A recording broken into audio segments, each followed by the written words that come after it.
Good evening, everyone, and welcome to Radio Sophia. John F. Kennedy once famously said, domestic policy can only defeat us. Foreign policy can actually kill us. And according to Kennedy, any miscalculations in foreign policy could have led to several wars in the past, especially in the 20th century. And hence, there's need to be an additional emphasis on foreign policy. Fortunately for India, we've been lucky to be served by a few of the best diplomats in the country who managed to mix caution with aggression and led India to glories in the international forum. And even more fortunately for Radio Sophia listeners, we are lucky to have amidst us one of India's most distinguished diplomats, former National Security Advisor of India, Mr. Shivshankar Menon.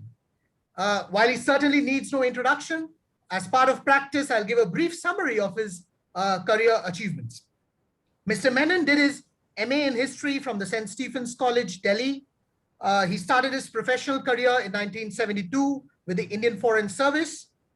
And to claim that the Indian Foreign Service was in his genes will not be wrong, as he comes from a family of foreign ambassadors and foreign secretaries with his father, grandfather, as well as his uncle, all serving India as distinguished diplomats. He served in the Department of Atomic Energy, Indian Ambassador to China and Israel, High Commissioner to Sri Lanka and Pakistan, before being appointed as the Foreign Secretary in 2006, followed by being the National Security Advisor to the then Prime Minister, Dr. Manmohan Singh. He's also currently a visiting professor of international relations at Ashoka University and is associated with several global universities. He has published 2 books, Choices Inside the Making of India's Foreign Policy, and his very recent book, India and the Asian Geopolitics, the Past, Present, 2021. Today, we are privileged that he has accepted our invite to speak on the evolution of India's foreign policy and help us deconstruct the nuances behind those closed-door talks. Over to you, sir. Thank you, Himadri. Thank you very much for that very flattering introduction and for what you've said and for suggesting that I speak today on the evolution of India's foreign policy. Maybe what I thought I'd do was to actually describe the 3 elements which constitute or which determine a country's foreign policy and take us through Indian foreign policy since independence. And those 3 elements are basically the national goal, which we set for ourselves, the available means, which limit what we can do or creates opportunities at the same time, and the given international situation, which keeps changing. And it's really the interplay between these, the goals, the means, the situation, that makes foreign policy dynamic and fascinating. 2 things about this, of course. Notice that unlike internal policy, most of what you deal with is not under your own control. It's not subject to your own laws, to your executive authority, and so on. And you're dealing in a world of sovereign states. I mean, they're as sovereign as you are. So it is statist. It is also, in some ways, much more perilous than internal policy. But the other thing that's worth noticing is that, at least in our case, in India's case, the goal is pretty fixed. And I'll explain why. The means you can accumulate, you can improve steadily, but it takes time. But the situation in which you operate changes really fast. And it's worth remembering that. It's not as though everything can change overnight, very quickly. And when you look at Indian foreign policy since 1947, in terms of these 3 determining elements, you see 3 distinct sort of periods. First was the period of the Cold War, from, well, at independence from 47 until the collapse of the Soviet Union in 1990. Uh, that's really a unipolar world. After that, followed by where we are today, which in my opinion is between orders. Uh, so maybe we'll look at each of these, and once I've finished describing where we are and what I think we should be doing, I'd be very happy to answer any questions that you have. So starting with Cold War. At independence, we were frankly in an abject condition. The average life expectancy of an Indian was about 26 years. Uh, Literacy was 14%, less than 8% among women. We couldn't feed ourselves. We were importing food. We were one of the poorest countries on earth. We had disease was rampant. If you look at our condition, frankly, one of the world's most advanced, most prosperous societies have been reduced by almost 200 years of colonialism to one of the worst countries, one of the poorest and most backward countries possible. We also had very limited means, uh, partly because as a colony, the British made sure that the actual instruments of state power were the last to be Indianized. And also, the Royal Navy, on which Britain depended to maintain her empire, was always kept out of London. The government of British government in India, the Raj, was allowed to deal with local issues, with Indian immigrants throughout the world, and with some of the land frontiers, but even there under strict imperial control. And these were the paths: the army, the foreign and political department, which were never actually Indianized. Uh, Unlike the rest of the ICS, the Indian political service was never fully Indianized or opened up to nor was uh, nor was the IB. So the core instruments of state power we didn't have, and we didn't have experience in the government of India to deal with it. More important, we were also in a very changed geopolitical situation for two big reasons. One is partition, which created Pakistan and an inveterately hostile country to our west, which cut us off from land access to Central Asia and to West Asia, which we had enjoyed right through history. Uh, and inveterately hostile, I say, because we might have got independence from the British, but the Pakistanis got independence from us. And they had to build a sense of nationalism and nation. Secondly, China took Tibet in 1950. And for the first time in history, we had a boundary, a border with China.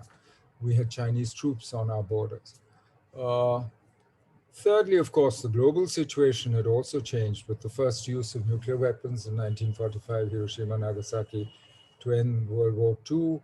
And but in that situation, given our abject condition, the shift change around us, uh, we certainly couldn't continue the policies of the Raj, of the British Indian government. We were not descendants of Curzon. But only one national goal was possible, and this was agreed across the political spectrum: to transform India into a modern, prosperous, secure nation where every Indian has the opportunity to achieve his or her full potential. We might differ on the kind of India that we might want. I mean, there might have been differences from extreme right to extreme left, but the basic goal was clear, was transform India, in which case the function of foreign policy is to enable that transformation. It's not to get India recognized by other people. It's not to improve India's status. It's not to get revenge for some historical wrong or partition or something. It's not to expand our territory. It's to transform India, to improve the lives of Indians, and to make that possible. And in order to do that, we operate within a certain framework, which is frankly difficult to change, the geography, the history, the resource endowment. Uh, Given the fact that we were, as I said, in such a poor economic condition. India's economic growth, by the way, from 1900 to 1947 was 0.005%. That's it. First half of the century, that economy had not grown at all. Population had grown, but not the economy under the British. Uh, so given that fact, we needed the rest of the world. We didn't have the capital, we didn't have the technology, but more importantly, we didn't even have the natural resources. We are still today major importers of energy. 80% of our imports are maintenance imports. We don't have non-ferrous metals. We import fertilizers. So if you want to keep the economy going, if you want to make this a prosperous country, you need to export to pay for the imports that you will need. And that's just a fact. And these determine the strategy that we choose. So what strategy did we choose? Faced with a bipolar Cold War world where two blocs were ideologically and in every which way opposed to each other and had almost nothing to do with each other. They weren't trading with each other, not at all. We chose a pretty brave strategy for the time of non-alignment, of not joining either bloc, and using the Cold War bipolarity and the space, the competition between the superpowers and the two blocs, in order to, I suppose, they would say play one off against the other. We would say to pursue our own interests, rather than joining an alliance system or a bloc, which will make the decisions for you, which decides when you go to war, when you keep the peace, because after all, any alliance system is based on a certain automaticity. If you're attacked, I will fight with you. And if I'm attacked, you will fight with me. That's the core of any alliance system. And so the strategy was based, the grand strategy was one of non-alignment, using the Cold War bipolarity. And we compensated for the lack of means by using and relying on the multilateral system and actually building a broad coalition of the dispossessed, by fighting for decolonization, for anti-apartheid, pan-Asianism, and building a non-aligned movement in the third world among those whose voices had not counted before. And these compensated, in a sense, for the lack of national means and power at that stage. And we were relatively successful. Decolonization was remarkably fast in historical terms. By the mid-60s, from 1947, we were the first. But by the mid-60s, most of Africa was decolonized, apart from South Africa, where apartheid still existed, and which we led the struggle against. But Asia was. And the third leg, of course, of this strategy was to build our own material strength and means. The Industrial Policy Resolution 1956 recognized the basic fact that without industrialization, we could never be a powerful, self-respecting country of our own. The second plan was an attempt to do so based on an import substitution strategy, which was only partially successful subsequently, but also doing far-sighted things, starting the nuclear and space programs and not giving up the nuclear weapons option. Building a jet aircraft by hiring former German scientists, the HF-24, by the late 50s, starting an aeronautics institution and building institutions, which we just didn't have, whether it's the Indian Foreign Service and the Ministry of External Affairs, which was new, don't forget, because the Indian Political Service and the Foreign Political Department went. I mean, they didn't leave any files, anything. The IB, all that was built up from scratch. The Indian Army, which had been regarded as an instrument of the British Raj. Thanks to the war from day one in Jammu and Kashmir with Pakistan, who tried to infiltrate in 1948, became the National Army of India and changed its complexion completely over time actually learned from both successes and from failures. After 62, it went through a massive transformation. Overall, that strategy actually worked because we did manage to accumulate power. We grew not very fast. I mean, the 50s relatively fast, but by the 60s, we were growing at about 3.54%. And by 71, we were able to change the political geography of the subcontinent. Bangladesh was born, and we played a major role on it, despite the opposition of the United States, one of the superpowers, and of China, and of course of Pakistan itself. And that's not a small thing. So essentially, this strategy of the grand strategy of non-alignment, but of not joining any bloc, of building our own national strength, and on trying to build a larger international coalition of our own, which would work with us to compensate for our lack of means initially. That was relatively successful. But about halfway through the Cold War, frankly, the nature of the Cold War changed, and the situation became the environment became much harsher from our point of view. Three things happened. There was a Sino-Soviet split. Our relations with China went from bad to worse to war, which in 1962.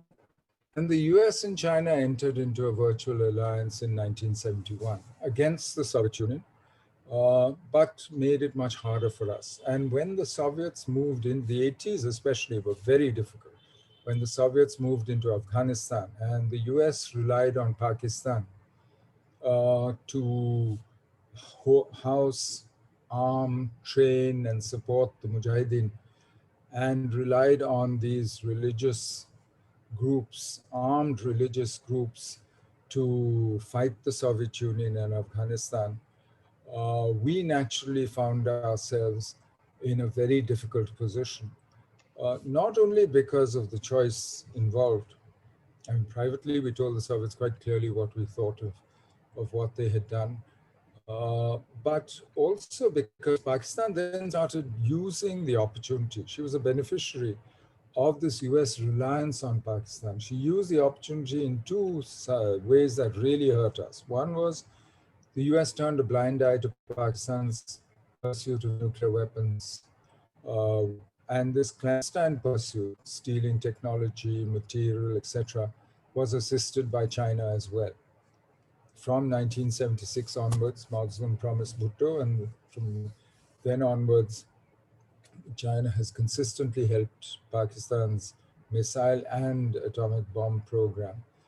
But also because Pakistan tried to use the same tactics and methods that she practiced successfully against the Soviets in Afghanistan, against us in Kashmir, in Jammu and Kashmir.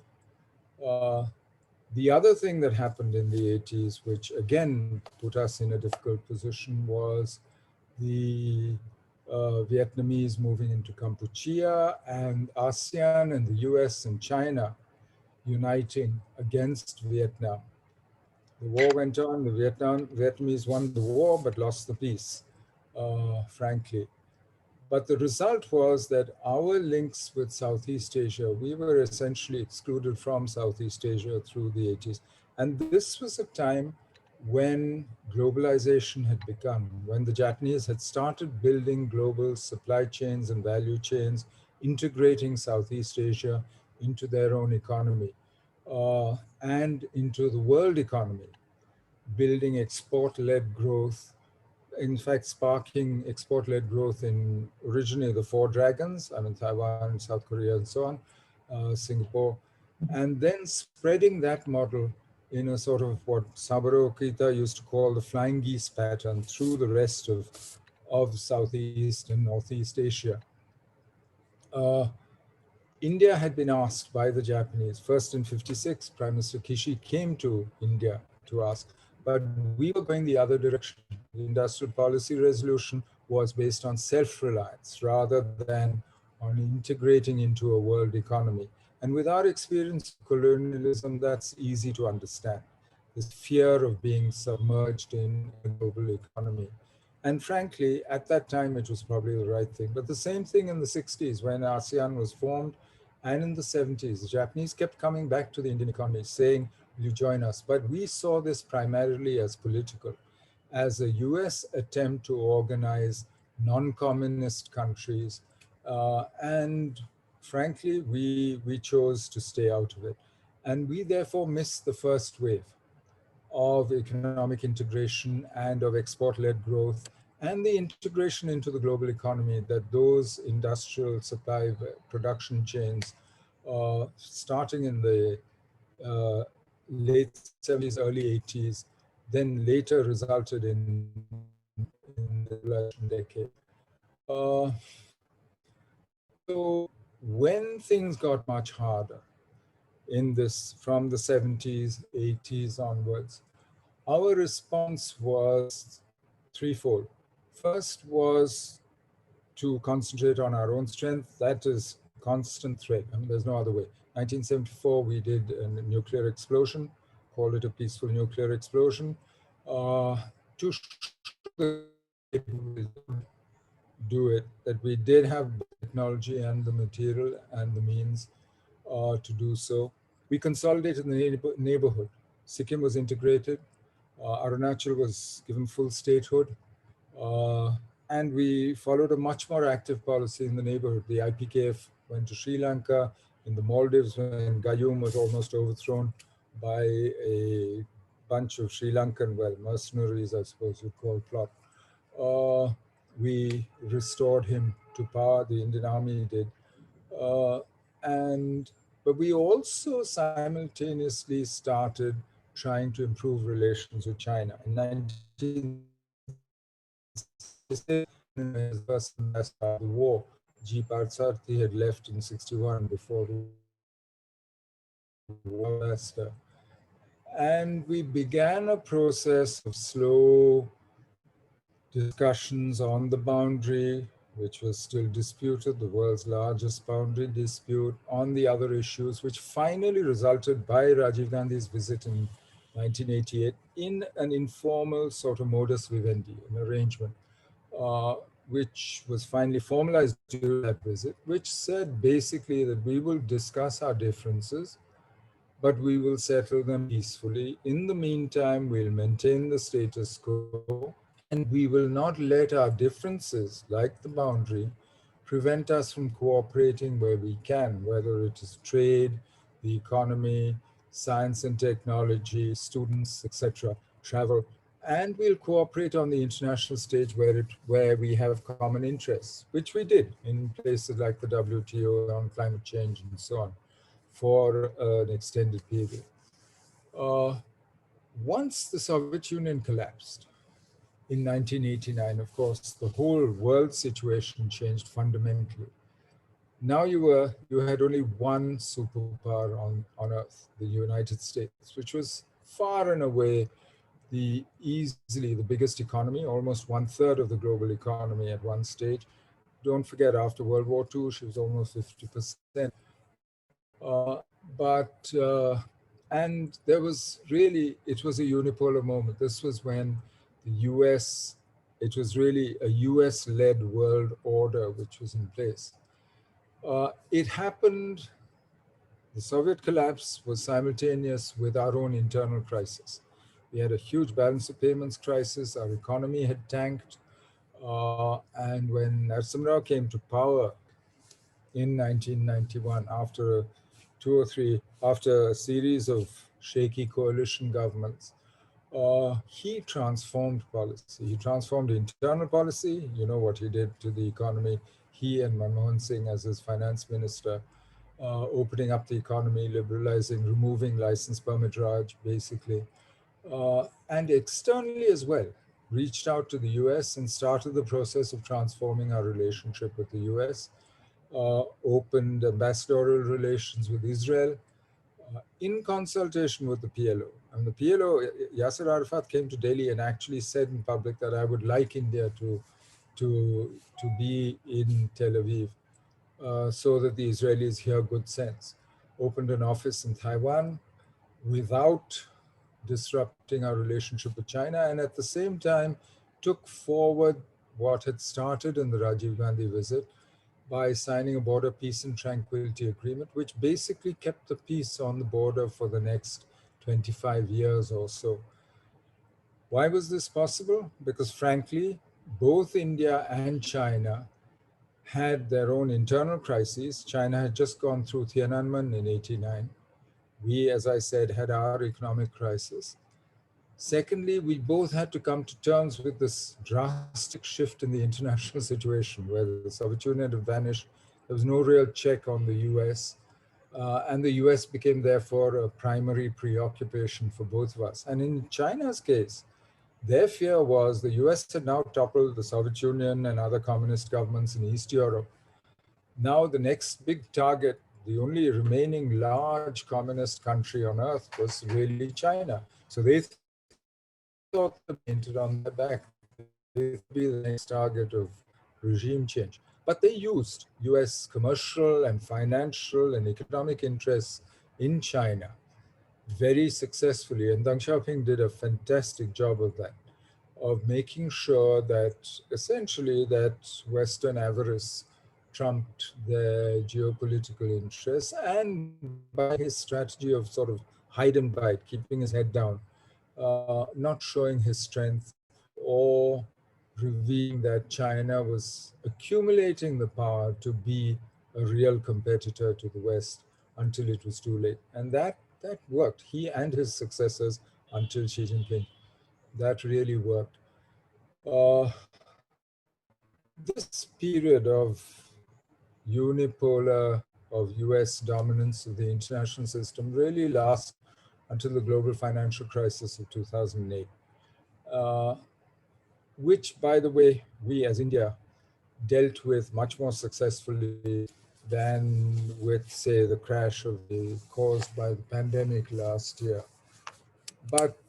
And India started integrating into the global economy, starting with Narasimha Rao's reforms, but there onwards. By 2014, 49.6% of India's GDP was external merchandise trade. When we started reform in 1991, that's 3%. So you notice almost half your GDP now was the external sector. If you add remittances, services, etc., more than half your GDP is the external sector. So India is an integrated member of the world economy, and our prosperity and our growth also depends on what happens in the world. At the same time, during those years, you had created a and you saw it on the cover of The Economist, you saw it everywhere, this idea that India was the future, was the rising power with a future, had taken root. But since 2012 or so, we've gotten to a very different situation. The US itself lost faith in globalization, which it had led originally. And globalization, those globalization decades, of which, by the way, China was the biggest beneficiary, but India was probably number two. India accumulated power, and by any metric, did better than every other country except China, which did much better than India. In fact, in 1980, India and China were roughly equivalent in terms of GDP, in terms of technological levels, and India's GDP might even have been a little bit more than China's. But by now, Chinese GDP is more than 4 times bigger than India's, and growing, and now actually growing faster than India's. But globalization, those decades had this unintended consequences. It did 3 things. One is it shifted the balance of power with the rise of China, the rise of India, the rise of other countries as well. And naturally, the established powers get nervous when they see other countries rising, and now China emerging as a peer competitor to the US. After all US policy since World War II has been based on preventing the emergence of a peer competitor. So there's US pushback against China and against globalization, which they blame for the rise of China and for the problems in their own economy. the lack of new jobs, the fact that the rich are getting richer, but the middle class has not relatively got richer, etc. Uh, so there's China-US contention as a result. Uh, Secondly, globalization led to the rise of new authoritarians in several major powers, whether it was China, Xi Jinping, India, whether it's Putin, whether it is, and Trump in the US, who was probably only the last of them. Uh, why did it do so? Because globalization threatened local identities, threatened traditions, and also shook up societies fundamentally. It led today, for the first time, the world is basically urban. More than half the world's population lives in cities. So people have been pulled out by urban jobs, by industrialization and urbanization, out of their clan, their village, their family, their familiar surroundings, into the anonymity of cities, into industrial jobs, into turning into migrant labor without support systems, any traditional support systems. And now the world is in the palm of their hands and their phones. They can see. So you have rising expectations, you have therefore the politics of emotion.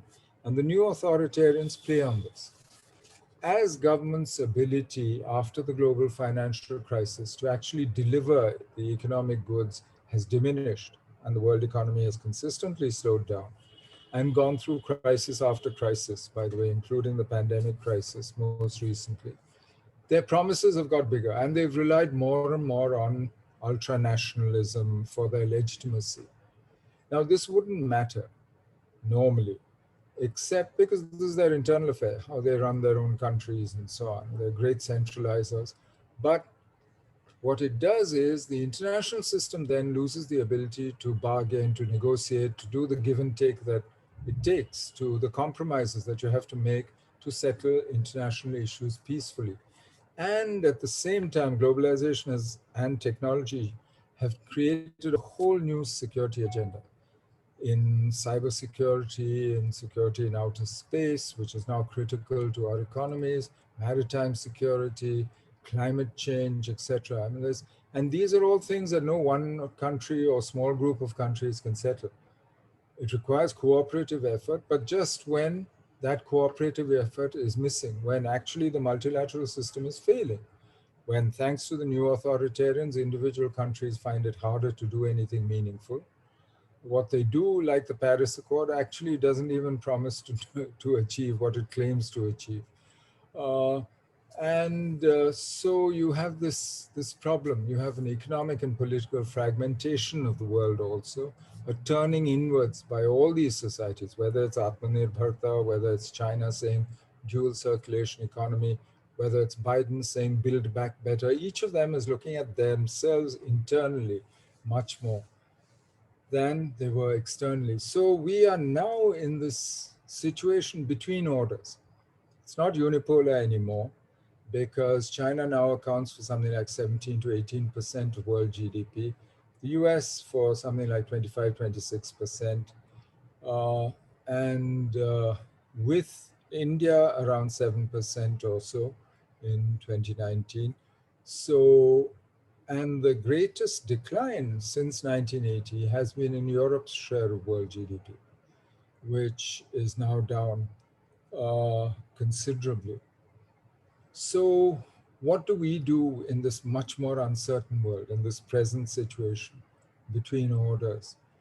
We therefore, again, when the going gets tough, concentrate on building our own self-strengthening. I think that's the first thing we have to do.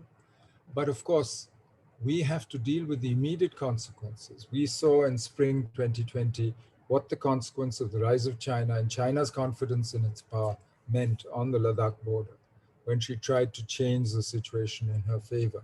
So we have to self-strengthen. We need military reforms, some of which are taking place, but not fast enough, frankly, in my opinion. And we need, now that the Chinese have torn up all the old understandings and the old modus vivendi, which had kept the peace for almost 30 years, we need to work out a new basis for that relationship. And it's going to be very difficult because trust has been broken. They broke their word last year. So why should we believe their word going forward? The only way to do that is, frankly, not to aim for trust, but to make sure that it's in their interest to implement what they say they will do and what we agree with them.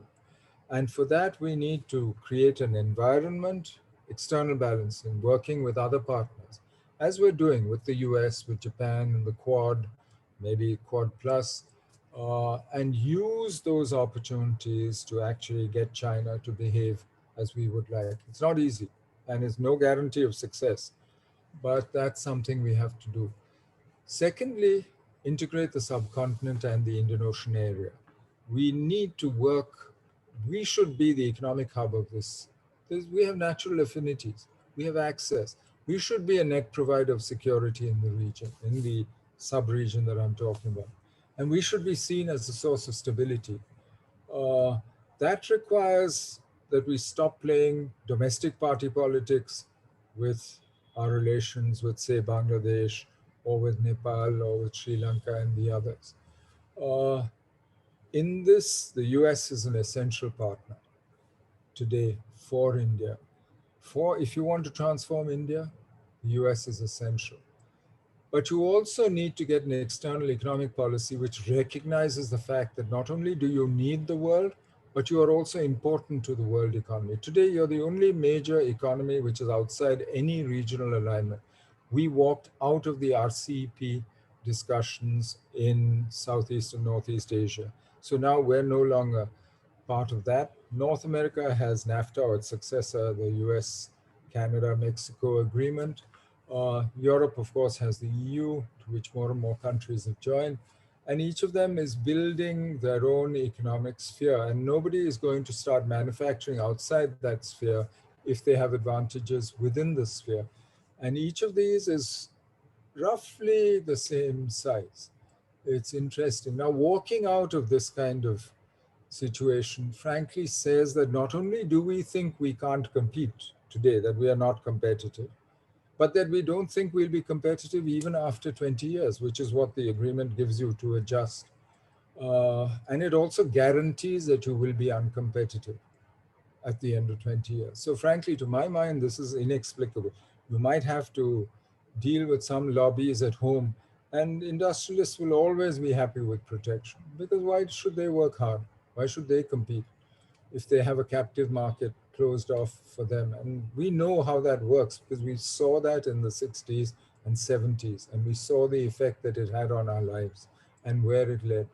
But that seems to be the choice. We need a trade agenda. We need a competition policy at home because it makes us competitive abroad. And we need to actually work out. And the other thing we need is, frankly, we need to restore credibility to our diplomacy, because foreign policy is national. The more you try and make it party political, the less effective it is. You can't fool the world. You can't control the international narrative. We used to have a foreign secretary, Venkateshwaran, who used to say that it's a law of optics that the image cannot be better than the object in reality. You know, the Chinese spend something like $20 billion a year on their external image and soft power. But they are more isolated and have a worse image than at any time since the Cultural Revolution in the 60s. So it's their behavior that counts. So the key, to my mind, for India is engagement with the world, with Asia. That's our home, the most dynamic part of the world economy, and where our security will be decided. And the goal is the same right through this whole evolution. The goal will be the same for quite some time to come, until we abolish poverty, hunger, malnutrition, until we transform India. Thank you. I'll stop there, and I'd be very happy to answer questions or to hear what you have to say. Mr. Menon, you talked about trust in foreign policy. After your talk, trust me, given the feedback we are getting, you've already left the audience mesmerized listening to you. Thank you so much for such a fascinating talk and elucidating the entire history of foreign policy so very lucidly. So we'll surely take questions. Guys, we have around 20 odd minutes. Please keep your questions short so that we can accommodate more questions, and you can raise your hand or put it on the chat box, whichever you want to. Yeah. Uh, who wants to go first? Yeah. Professor Ravi Shankar Komu, please could you introduce yourself first and then uh, go ahead with your question. Uh, Good evening, sir. I'm Ravi Shankar. I'm a faculty member at IIM Amritsar. Fascinating talk. Thank you very much for your insights. I just wanted to, and as I was listening to you, I recalled some of the things that the Chinese state has been successful in implementing, and a lot of them are stemming from their somewhat very long-term vision. They have a 50-year vision or a 100-year vision. They are deeply affected by their century of humiliation, and they seem to be effectively implementing whatever they think is their plan for the next 50 or 100 years. Do we have a 100-year plan? And secondly, is the Indian state capable of a 100-year plan? And that's my question.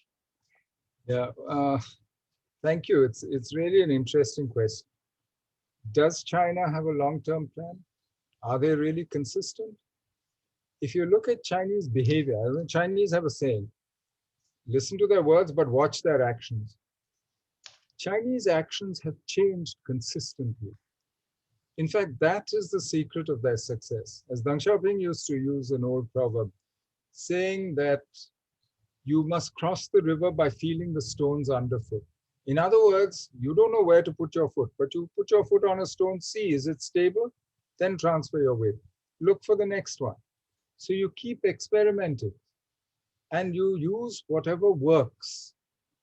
So if you look at Chinese economic policy, and I don't mean from the beginning, which was a disaster in the 50s, Great Leap Forward, world's greatest famine ever, all that cultural revolution, no. But since reform, since 78, what they have done is to keep adjusting policy to reality, to use opportunities when they open up, and to keep changing policy, to be willing under Turungchi, before they joined the WTO, to reduce the number of state-owned enterprises to 1/3 of what they were before, to bring in foreign competition, and then to drive it out of certain sectors. So at each stage, they have actually changed policy. You look at the way and the core parts they've kept under the Communist Party's control. Finance, which they have not allowed. They said they were opening up, internationalizing the renminbi, but when they lost $1 trillion in 2015-16, which went out of the country, they immediately changed that. Now they're going down a different road, digitalizing currency. So in each case, actually, what the Chinese have done is adjust. This is not some 100-year serious plan. This is why I say they have a goal to make China a prosperous, strong country, Fujian. They have and that's been not just the CCP's goal. It's been a goal since the 19th century. That from the reformers, I mean, Liang Qichao, Kang Youwei, they all use the same phrase. It's the same phrase that the Meiji reformers used in Japan. And frankly, does India have a long-term plan? We have a long-term goal. And if you look at the continuity in Indian policy, foreign policy, I'm not talking about economic policy, where when we've adjusted, we've done well. But we are now in a new situation, we need to adjust again, right? We can't go back to what we did in the 60s. You needed industrial policy resolution. You needed some level of protection to build up industry to start with. But then you liberalized, you opened up. But now you need to adjust again to the post-global financial crisis world, to the world between orders, on the economic side. On the foreign policy side, it's interesting. You have shown an ability to adjust, to change, while keeping that goal in mind of enabling the transformation of India, of using whatever you can from outside. After all, what did non-alignment do? It got you Bokaro, it got you, it got various, who built all these IITs? You got everybody to build them for you. I mean, that's what non-alignment achieved for you. But then you moved on. When the world became unipolar, you transformed your relationship with the US and you increased your agency. And you look at the US became your biggest trading partner until last year in 2020, China overtakes the US again. So you're being pretty pragmatic at one level. But foreign policy has increased your agency, has enabled the transformation of India, and has been successful. It's given you increasing agency in the internal system until very recently. And that's where actually the pandemic has been a disaster. More than the pandemic, your response to the pandemic, because you can't hide these things. And incompetence is the one thing the world doesn't forgive. I mean, the world was ready to forgive Tiananmen. Within 2 years, it was business as usual with China. Because there was no question of competence. There might have been murder, but there wasn't incompetence. So there is an issue here of long-term vision of where you're going. I don't think you can ever make a plan for the future that is a 100-year plan. There's no such thing. Can you tell me what the world will be in 100 years? I can't tell you. None of these disruptive technologies was predictable. And none of us can actually, but what you can do is set a goal and find different ways of getting there and be open and flexible in how you get there. And that's the secret of the Chinese success. They were willing to put up with high levels of corruption. And in fact, they created an incentive system to promote growth at the local levels because they promoted officials who built up real estate, built infrastructure, who could show growth. And they knew that there was corruption. But then when it got beyond this point, when it started affecting the party's legitimacy and credibility among the people, they cracked down on it. And they used the crackdown for two purposes, to also eliminate Xi Jinping's rivals in the party. Successful, very good, clever thinking. But this is flexibility. It's not one long-term plan which has worked brilliantly. And in fact, that long-term plan is probably what killed the Soviets. Anyway, but that's my sort of take on it. So yeah. Chinese are no better or worse than other people, by the way. It's just that they've, in terms of long-term plans, many of their plans, but what they do is they have either succeeded tremendously or failed disastrously on a scale which I think democracies are unlikely to do because we have checks and balances built in much earlier. I don't think you could do 30 to 40 million people dying of a famine in a democracy like India. And I think that was Amartya Sen's point. Yeah, we'll take the next question by Dhanush. Dhanush, if you can unmute yourself. Okay. Thank you for giving me an opportunity. So my question is, my name is Dhanush. I am from Kerala University. So my question is, does culture constitutes a prominent element in India's foreign policy in 21st century?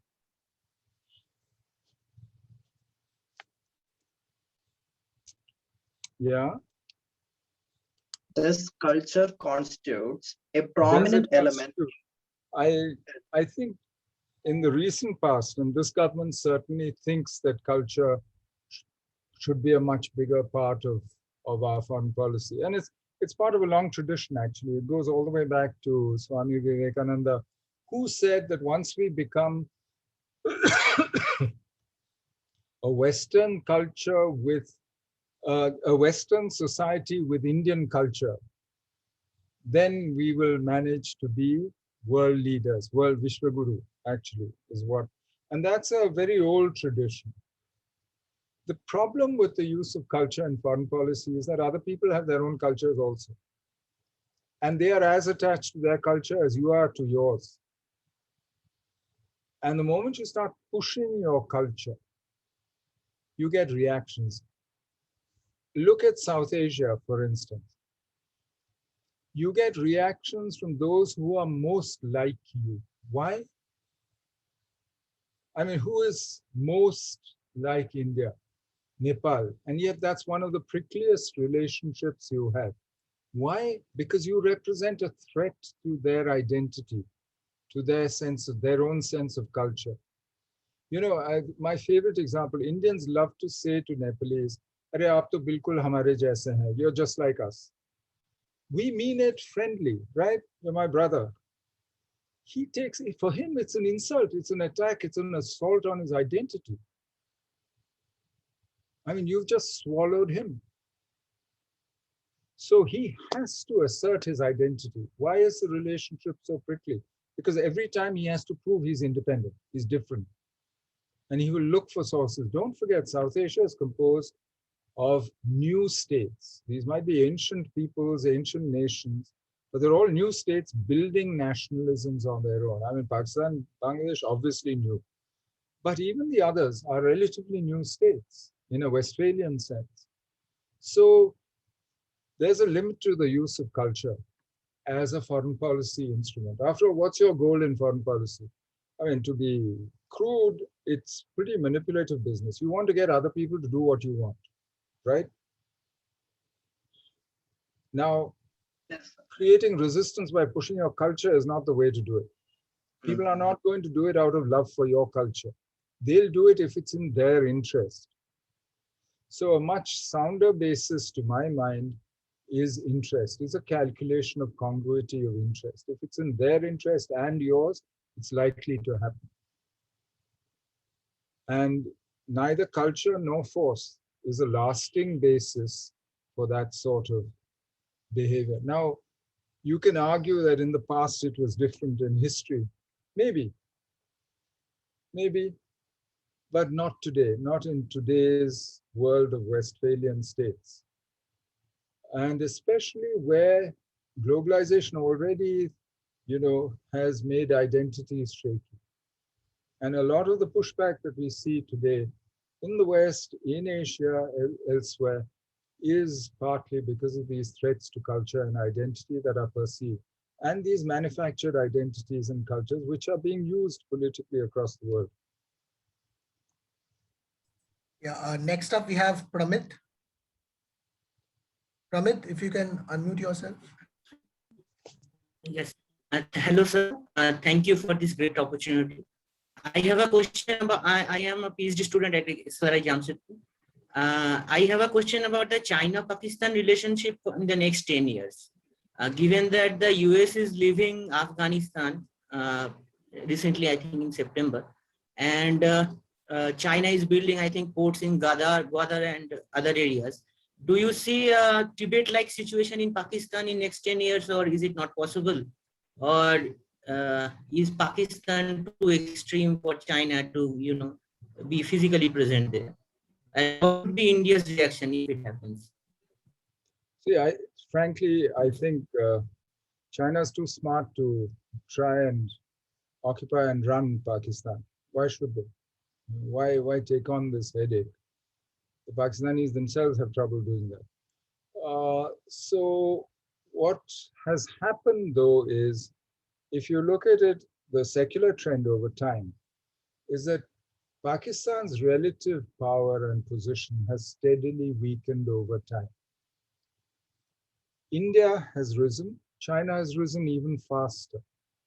But India-China relations now are in crisis and are antagonistic in one way or another.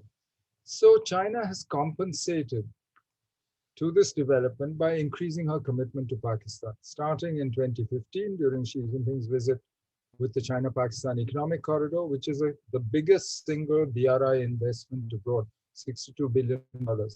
But it represents a whole host of things. One is, because it goes through Pakistani-occupied Indian territory, it represents a Chinese stake in Pakistan's continued control of those parts of Kashmir, right? So it's a stake in continuing this adverse possession. B, it represents access to the top of the Arabian Sea, to the mouth of the Persian Gulf, Gwadar. So, which is why it's an economic corridor, and they're building railways and fiber optic cables and various forms of connectivity through that, even though it might not make economic sense, either Gwadar port or the railway and so on, but they're still investing in it and it has to be a strategic purpose. It also makes sure, China has also made sure, but this is even earlier, from before 2015, that Pakistan stays one step behind India's nuclear and missile development, constantly, one step. And she'll transfer the technology, make it possible. According to reports, she even tested the first Pakistani weapon in the early 90s for her, gave her the bomb design, etc. But certainly in missile technology, you can see the transfers and the progression. So it's a check on India, right? It ties India down in the subcontinent. It keeps an India distracted and away from concentrating on her primary challenge, which is China and the rise of China and the consequences of the rise of China in her own periphery, in the rest of the periphery, which we share with China. So from China's point of view, Pakistan is also useful as a window to West Asia. I mean, today, for instance, China has trouble in Xinjiang. One reason she's able to maintain it and to make sure there's no international pressure, there's no external support, is because Pakistan works with her. So she has bought the Pakistani army and Pakistan. And Imran Khan says he accepts the Chinese version on Xinjiang 100%. He doesn't believe there are any camps, anything. He said just the other day again. So, and for Uyghurs who in the past used to get support in Afghanistan, in Pakistan, from Pakistani jihadi tanzeems, they're finding Pakistan much more difficult. So what happens when the US withdraws from Afghanistan, you mentioned? I think the first victims are really Pakistan and China, because the US was in effect doing their work for them. It is, after all, Pakistan being Talibanized, not Afghanistan being Pakistanized. That is the threat. For China, with her vulnerabilities in Xinjiang and so on, she has to worry about what happens in Afghanistan, because that's where the trouble will go. So let's see. For me, these things are still in flux. It's not just, oh, things are getting much worse for India. Let's see. Among the Afghans itself, this is not the same Afghanistan that Taliban took over in 1996.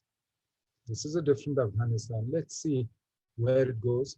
But I think the regional countries will now have to step up and do something serious about dealing with the consequences of Afghanistan sliding into chaos, of the Taliban gaining power, maybe not controlling control, but at least becoming more powerful. And let's see where that goes. But I am not among those who says that, oh, this is going to be terrible for India. No, I think there are other people who should be worried much more.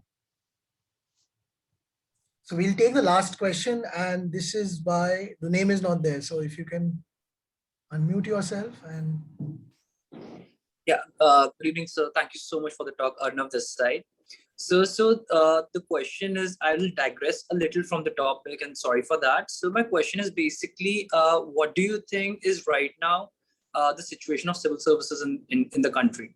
So basically, my question stems from the fact last year I graduated from IIT Mumbai, and this year I'll be joining IIM Calcutta for my MBA. And in between the last year, I've been preparing for civil services, and I was planning on giving it this year itself. But now the whole process has been delayed by a couple of years. So I have some doubts or second thoughts on the entire thing. So I wanted your opinion on that. I can't speak for today. I mean, I retired from the Foreign Service in 2009. That's a long time ago, 12 years ago. So secondly, I think today's situation is very different from what my generation was lucky to experience. I mean, ours were the boom years, and were in some ways the best years for the civil service also, where professionalism was recognized. And so I think today things have become much more political. I think it's a very much harder environment. But ultimately, I can't think of any regime that doesn't need a civil service, that will not ultimately need the efficiency, the competence to run things and so while at the general level, I'd say, civil service is always necessary, is always important, it's a great, but how good a career and a job it is, that's a personal judgment of what you want to do. That, I think, depends on the person, on the individual. Even my generation, I mean, I had colleagues who left the service when, say, the emergency happened, or when Blue Star happened in Amritsar. So, these are individual choices, and it's very difficult to say. But my general rule is that unless you're gregarious, you like change, and you don't mind challenges, and actually not always get in your way, don't join the civil service. I mean, that would be my basic advice, but that's, as I said, an old man whose time is long gone. I don't think I'm qualified to advise people today about the civil service. So with your due permission, can we take one more question? Sure. Yeah, so Professor Sipoy, if you can unmute yourself. Sir, good evening. This is Sipoy here. I just have a very simple question. Maybe it's tricky to answer. Do we still have options of peacefully negotiating with Pakistan still on the table? Is that an option still?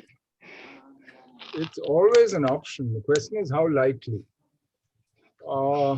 I think the problem is that in both countries, India and Pakistan, there are people in power who seem to feel that a control level of hostility suits their domestic political interest.